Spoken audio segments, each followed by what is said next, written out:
యొక్క జంతువుల గురించి అవేర్నెస్ ప్రోగ్రామ్ స్టార్ట్ చేస్తున్నాం. అలాగే ఏదైతే తెలంగాణ కెన్ అసోసియేషన్ ఉందో డాగ్స్ రిలేటెడ్ యాక్చువల్గా దాన్ని నేను ప్రెసిడెంట్.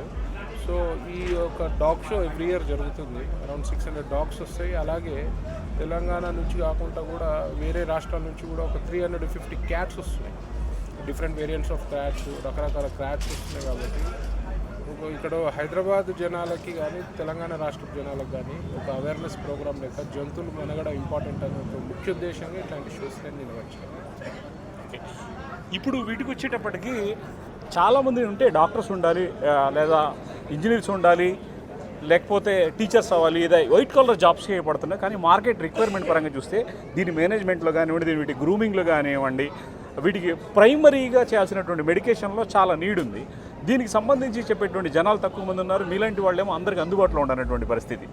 ఇక్కడ దీంట్లో చేసుకుంటే ఎంప్లాయ్మెంట్ పరంగా పారామెడికల్ కోర్సెస్లో వెటరన్లో కనుక వస్తే ఎంత ఆపర్చునిటీ ఉన్నాయి, వాళ్ళు ఎలా సర్వే అవ్వచ్చు, దీని పరంగా మీరు ఎలా వాళ్ళకి అవగాహన కల్పిస్తారు ఏంటి అనేటువంటి ఒకసారి చెప్పండి సార్. ఇవాళ వెటర్నరీ అనేది ఒక బిగ్ సబ్జెక్ట్. ఒకప్పుడు వెటర్నరీ అంటే మనము హైదరాబాద్లో నారాయణగూడ హాస్పిటల్కి వెళ్ళేవాళ్ళం. ఇవాళ అట్లా కాకుండా ఎన్నో క్లినిక్స్ వచ్చినాయి.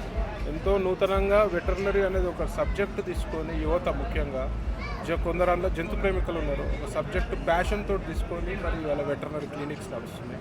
ఇవాళ చాలా అవేర్నెస్ వచ్చింది.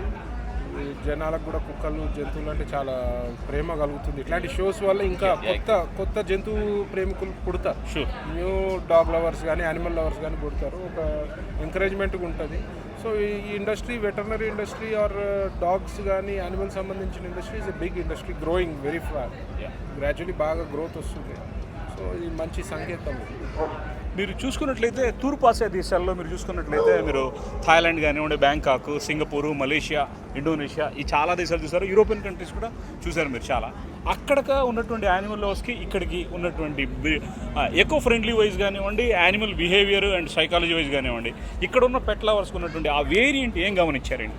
ఇక్కడ ముఖ్యంగా మనము చట్టాలు చాలా స్ట్రిక్ట్గా ఉన్నాయి. ఇక్కడ జంతువుల పట్ల వైల్డ్ లైఫ్ యాక్ట్స్ అవన్నీ ఒక పోనీ అందులో ఒకటి మనము ఏదైనా సంవరించి మన అందులో ఏమైనా స్పెషల్ పర్మిషన్ తీసుకొని చేయొచ్చు. కానీ దానివల్ల లాస్ట్ ఒక 2-3 టైమ్స్ గవర్నమెంట్ ఇస్తే లాస్ట్ 1-2 డికేడ్స్లో మిస్యూజ్ జరగడం జరిగింది.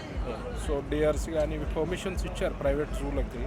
సో దాన్ని స్కిన్ చేయడము, దాన్ని చంపడము, దాన్ని మీట్ గురించి అట్లా మిస్యూజ్ చేయడం వల్ల అసలు ఆయన జంతువు లవర్స్కి ఇబ్బందిగా అవుతుంది. సో ఆ మిస్యూజ్ని వీళ్ళు పట్టుకొని ఫారెస్ట్ డిపార్ట్మెంట్ లాస్ బాగా టైట్గా చేయడం జరిగింది. అందుకే ఎక్కువ ఎగ్జాటిక్ యానిమల్స్ జనాలు పెంచడాలని ఇష్టపడుతున్నారు. ఒక 3-4 ఇయర్స్ బ్యాక్ కూడా ఎగ్జాటిక్ యానిమల్స్ కూడా ఏం పెద్ద లాస్ లేకుండా ఇప్పుడు పర్వేష్ అట్లాంటి సెంట్రల్ గవర్నమెంట్ పర్మిషన్ తీసుకోవాలని ఒక రూల్ పెట్టి ఎగ్జాటిక్ యానిమల్స్ని కూడా కట్టడి చేయడం జరిగింది.